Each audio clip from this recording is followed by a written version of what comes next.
છે। Makarpura Jhabua police checkpost સામે જ હિટ એન્ડ રનની ઘટના બનવા પામી। સમગ્ર ઘટનાની જો વાત કરીએ તો પોલીસની નજરની સામે જ એક કાર ચાલકે રિક્ષા ચાલકને જોરદાર ટક્કર મારતા અકસ્માત સર્જાયો હતો।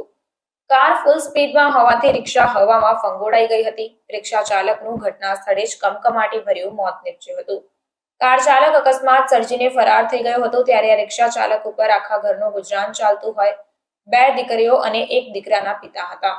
તો હવે જોવાનું એ રહ્યું કે પોલીસ સીસીટીવીના આધારે ક્યારે આરોપીની ધરપકડ કરશે। જે જગ્યાએ આ બનાવ બનવા પામ્યો એ જગ્યા કંટ્રોલ રૂમના સીસીટીવીમાં બધું દેખાઈ આવશે। ત્યારે આ ગરીબને ન્યાય ક્યારે મળશે તે તો હવે આવનાર સમય જ બતાવશે। પરંતુ આ ઘટનાથી મૃતકના પરિવારમાં માતમનો માહોલ છવાયો। ઇનોવા ગાડી કે I-22 માંથી એક ગાડી અહીંથી નીકળી ગઈ અને એ ટક્કર મારીને નીકળી ગઈ। 100 સ્પીડ હશે મિનિમમ। ગાડી કઈથી કઈ ગઈ? સીધા જ નીકળી એમ જાંબા તરફ। આ રિક્ષાવાળા ભાઈ કોણ છે? કાનસિંગભાઈ રાઠવા। એ ક્યાં રહે છે?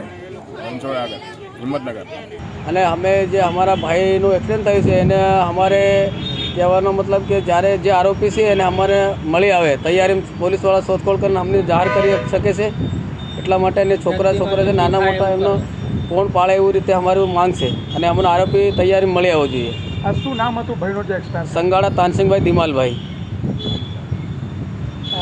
જે જગ્યા બનાવ બને એ જગ્યા સીસીટીવી છે, સીસીટીવી લઈને તમારે શું માંગણી છે? સીસીટીવી કેમેરાની અંદર છે કે અમારે જે એક્સિડન્ટ કરીને જતો રહેશે એ માણસ અમને શોધખોળ કરીને મળી આવવો જોઈએ અને ગાડી નંબર એવું તેવું મળી આવવું જોઈએ।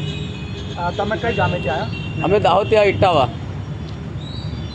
તમે શું થાવ છો? હું અમારા બાબાનો છોકરો છે। આ ભાઈ થાય છે।